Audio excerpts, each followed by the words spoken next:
défenseurs. On a 8 défenseurs en jeu. Carlo Ancelotti, c'est quoi ton problème? C'est quoi ces changements? Comment avec 8 défenseurs en jeu, on arrive à se faire déstabiliser par un joueur qui se retrouve littéralement derrière notre défense? 1-0 sur le but de Militao. On a littéralement le contrôle du match. Notre milieu de terrain fait le travail. Au lieu de le solidifier, tu peux faire rentrer Kamavinga, qui est ton frère, qui va apporter son volume. Tu peux aussi apporter Arda, qui va créer de la créativité. Mais non, au lieu de ça, on fait rentrer Fran Garcia, Lucas Vazquez, les deux latéraux les plus offensifs qu'il se doit dans le football. Voilà comment se faire plomber le match. Voilà comment on ne profite pas de l'erreur du Barça. Ça fait 2 fois d'affilée. 2 fois. Quand on s'est fait rattraper contre Alaves, c'était encore l'entrée de Vallejo. Des joueurs de fou.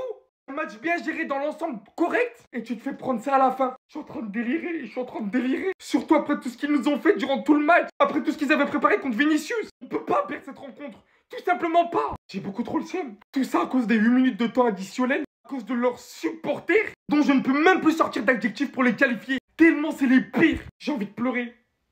C'est trop. Carlo! Et bah alors? Hier, il y avait du monde pour faire des vidéos. Pour dire que vous allez revenir. Que vous serez plus qu'à 1 point. Hier, non, c'est surtout mon frère Tai.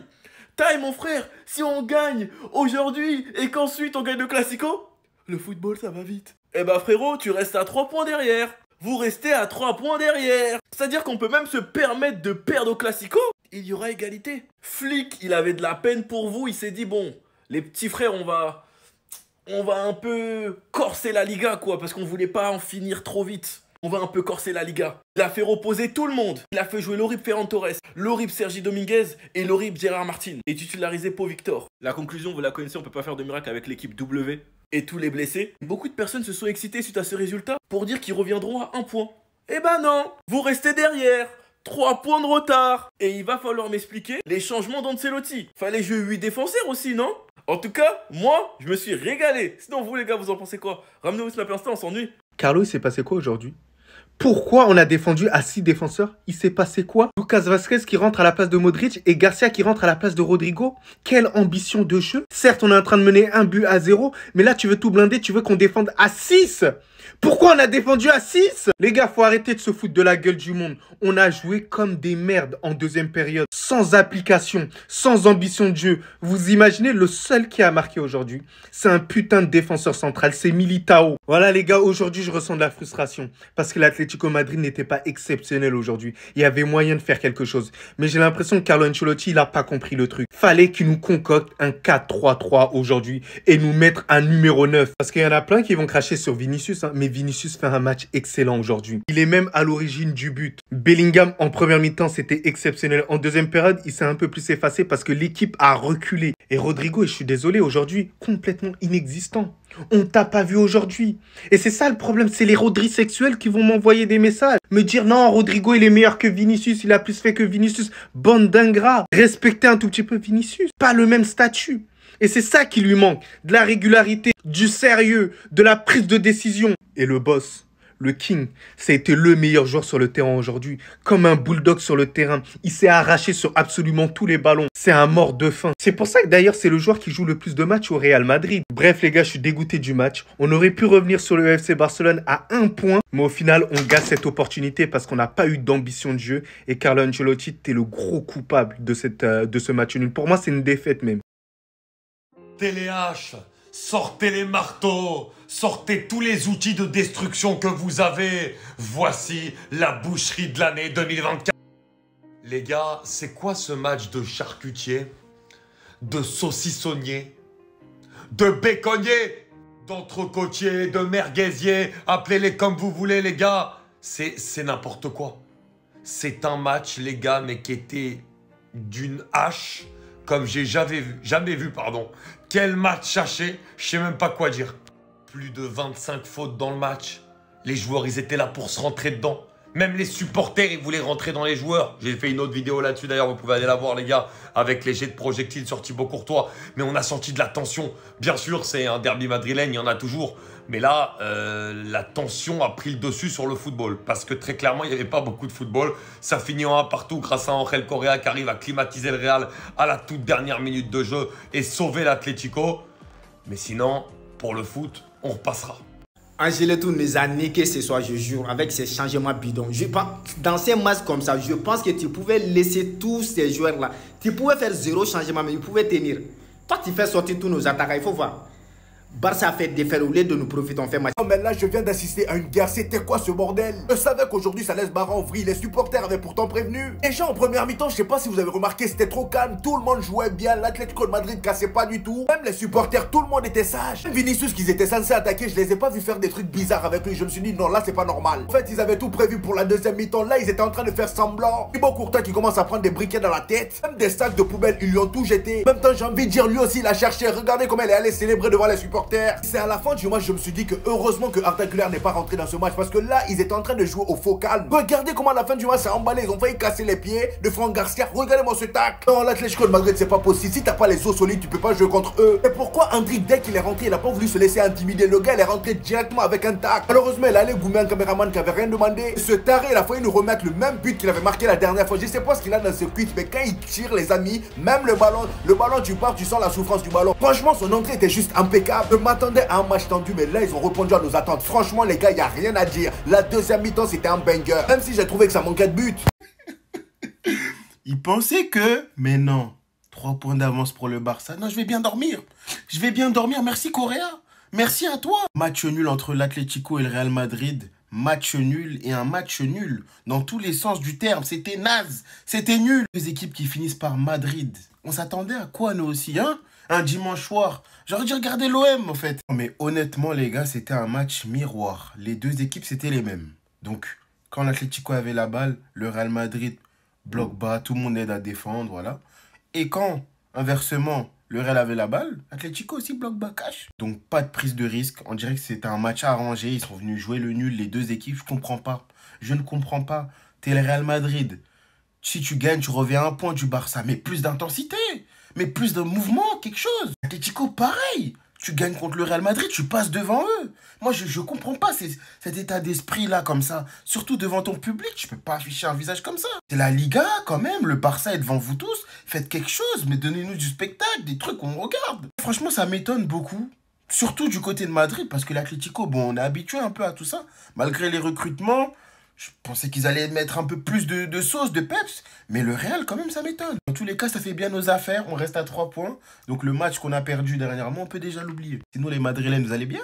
C'est toujours la même chose face à l'Atlético. Les derbys sont frustrants. Match nul, 1 but partout. On perd encore 2 points dans la course au titre. Alors qu'on aurait pu revenir sur les talons du Barça. Dans les commentaires, les gars, j'aimerais que vous me dites pour vous qui est le fautif sur cette rencontre. Parce que moi, honnêtement, j'ai du mal à sortir un fautif dans ce match. Je vais vous expliquer pourquoi. Parce que là, je vois tout le monde tomber sur Carlo Ancelotti par rapport à ses changements. Tout le monde le met en fautif. Je vous avoue que sur cet avis, j'ai du mal à prendre une position. On peut voir les choses différemment par rapport au changement de Carlo durant cette rencontre. Tout d'abord, les changements arrivent très tardivement dans la rencontre. Ils arrivent à 1-0 à partir de la 85e minute. On va avoir Lucas Vazquez qui va rentrer à la place de Luka Modric. Endrick à la place de Vinicius, donc ça encore ça va. Et Fran Garcia à la place de Rodrigo. Donc en gros, pour imager ça, on avait 2 latéraux de chaque côté. Il a voulu doubler les latéraux. On avait Ferland Mendy et Fran Garcia d'un côté. Et de l'autre côté, Lucas Vazquez et Dani Carvajal. Donc oui, Carlo Ancelotti a voulu jouer le 1-0. Il faut être honnête, une fois que ces changements ont eu lieu, le Real Madrid a eu un visage où il n'enchaînait pas une passe. Tu perdais chaque ballon en moins de 5 secondes. Et ça avait déjà commencé avant les changements. Dès la 80e minute, le Real Madrid ne sortait plus. Donc on peut se dire qu'il est fautif parce qu'il a accepté de concéder des occasions. Il a accepté de défendre et de s'exposer à prendre des buts. Et d'un autre côté, les gars, c'est un derby. Les derbys, on sait comment c'est. On sait que c'est chaud jusqu'à la dernière seconde. Un derby, ça se gagne à l'arrache. C'est pour ça que moi, j'ai pas envie de lui tomber dessus non plus. Parce qu'un derby, ça se gagne comme ça. Ça se gagne en jouant des coups bas. On aurait pu gagner ce match. Ça se joue à quelque chose près. Ça se joue à un hors-jeu à quelques centimètres. Rudiger a mal joué le hors-jeu. Juste après, tu as Militao qui est au contact avec Correa qui lui remet le ballon sans le vouloir dans la course. Donc, pour moi, je trouve que c'est dur de tomber sur Carlo sur ce match. Après, les gars, je veux votre avis dans les commentaires. Dites-moi ce que vous en avez pensé. Dites-moi qui est le fautif. On était à 2 doigts de remporter cette victoire les amis, mais malheureusement avec l'Atlético de Madrid aussi, c'est jamais terminé. Aujourd'hui avec l'absence de Kylian Mbappé, on est revenu sur le même système que l'an dernier, le 4-4-2. Un système qu'on maîtrise à la perfection. Et face à l'Atlético de Madrid, mon frère, bonne chance pour être parfait. Vous avez dit c'est rétafé mais en pire. Regardez comment ils ont entamé la deuxième mi-temps. Déjà en première mi-temps, je me faisais chier parce que j'avais l'impression que les deux équipes avaient peur l'un de l'autre. Ils étaient là, personne voulait se découvrir. Ils étaient tous là, bien placés défensivement. La balle circulait bien des deux côtés. Du côté du Real Madrid, certes, la balle circulait bien en première mi-temps, mais il y avait trop de déchets individuellement. Mandio aujourd'hui, trop de déchets. Tchouaméni, il est trop lent. Rodrigo aujourd'hui n'a pas été très sollicité sur le côté droit. En fait, le match était tellement fermé que c'était impossible de marquer à part sur coup de pied arrêté. Heureusement que Militao est venu nous sauver avec ce but magnifique, les amis. Et d'ailleurs, sur ce but, chapeau à Vinicius qui a vraiment fait un boulot de taré. Il a éliminé le gars sur le côté, mais avec une facilité. Sans oublier le petit point qu'il a fait à Gallagher. Comment oublier ce geste? Vinicius aujourd'hui, il a fait le match qu'il fallait faire. Et d'ailleurs, ce qui m'a énormément plu chez lui aujourd'hui, c'est même pas son jeu, hein, c'est la façon dont il était calme aujourd'hui. Il parlait pas trop aux supporters, même si à un moment donné, il a commencé à péter les plombs. Je le voyais ouvrir sa bouche à tout va. Je me suis dit, mon gars, referme. Sinon, à part ça, les supporters, même tellement le gars était calme aujourd'hui, les supporters l'ont oublié. Et pourtant, leur mouvement là, c'était contre Vinicius. Mais aujourd'hui, ils ont plus attaqué Thibaut Courtois que Vinicius. Malheureusement, avec ce match nul, on revient à 3 points du FC Barcelone. Au moins, c'est plus à 4. Voilà. L'essentiel, c'est qu'on réduit l'écart. Atlético, vous êtes des champions. Vous êtes des chefs. Correa, tu es fort que Bellingham, tu es fort que Vinicius, tu es fort que Rodrigo, tu es fort que tout ça, des vauriens. Il a dit ici que la meilleure équipe de Madrid, c'est l'Atlético de Madrid. Moi, je savais, mon cœur ne battait pas. Peut-être, je me suis dit, ils vont faire match, il y a foi, ils vont pas gagner un match. Mais jamais les voisins d'à côté vont les gagner. Jamais. Jamais, c'est pas possible. Aujourd'hui, il n'y a pas eu penalty en faveur de Real Madrid, il n'y a pas ça, il n'y a pas eu vol, il n'y a rien eu. Est-ce que vous les avez vu gagner? Il n'y a pas eu penalty, il n'y a pas eu tricherie, il n'y a pas eu vol. Est-ce qu'ils ont gagné? C'est une équipe de voleurs, de truands. Voilà. Maintenant, on se prend le 20. Et puis on est toujours à 3 points. On était à 4 points, ils ont mis un point dessus, on est toujours à 3 points. Rendez-vous le 26. C'est là-bas qu'on va se parler. Rendez-vous sur votre terrain le 26. Non, Atlético, je suis fier de moi, je suis confiant. Je savais que les voisins d'à côté, s'il n'y a pas de tricherie, il n'y a pas de vol, il n'y a pas de penalty, il n'y a rien, ils ne peuvent pas gagner un match. Impossible. Impossible. En plus que l'Atlético soit vraiment non, incroyable. Je suis fier de l'Atlético, fier des joueurs.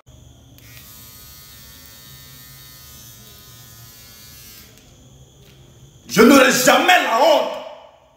J'ai dit en français et je répète. Si le Real de Madrid gagne ce match, je me rasais. Ils ont gagné? Est-ce qu'ils ont gagné? Je répète encore en français. Si Madrid gagnait ce match, j'allais me raser en live. Je repose encore la question en français. Ils ont gagné? Ils ont gagné? Un Barcelonais n'aura jamais la honte. N'importe quel défi, moi je relève ça. La dernière fois contre Villarreal, j'ai dit, si Villarreal gagnait, j'allais me laver nu dans la rue. Vous avez vu Villarreal avec quelque chose? Aujourd'hui, j'ai dit encore en français, si Madrid gagne ce match, moi j'allais me raser.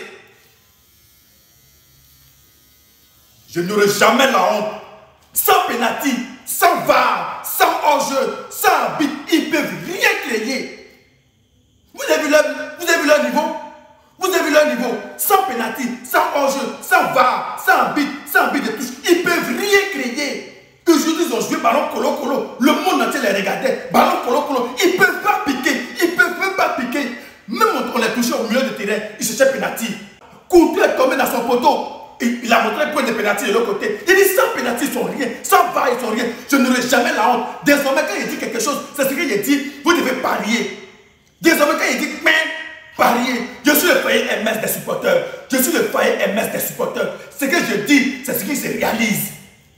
Madrid ne peut jamais gagner ce match. Moi, lancé défi pour moi perdre. Moi, lancé défi et puis moi perdre. Jamais de la vie. Je répète encore en français. Si Madrid gagne ce match, j'allais me raser. Il ne peut jamais me raser. Ce n'est pas Madrid qui va me faire raser. Ce n'est pas Madrid qui va me faire raser. C'est FC Barcelone, le meilleur club au monde, la meilleure équipe qui joue à la sueur de son front, qui joue avec honnêteté, qui joue son talent, qui ne compte pas sur arbitre, qui ne compte pas sur penalty, qui ne compte pas sur hors-jeu, qui ne compte pas sur VAR. Il vient jouer son ballon, il perd, il gagne, il gagne. C'est ça, on dit une équipe digne, une équipe qui a sa valeur, une équipe qui respecte ses mœurs. Ballon, c'est pas Takashi. Ballon, c'est pas compter sur l'arbitre. Joli. Joli comme ça, bien propre comme ça. C'est Real Madrid qui va me faire raser. Real Madrid, c'est qui? Madrid qui va me faire raser. Madrid, c'est le nom de quelle application? Madrid, c'est le nom de quelle nourriture? Va Madrid, c'est dans lequel dessin animé.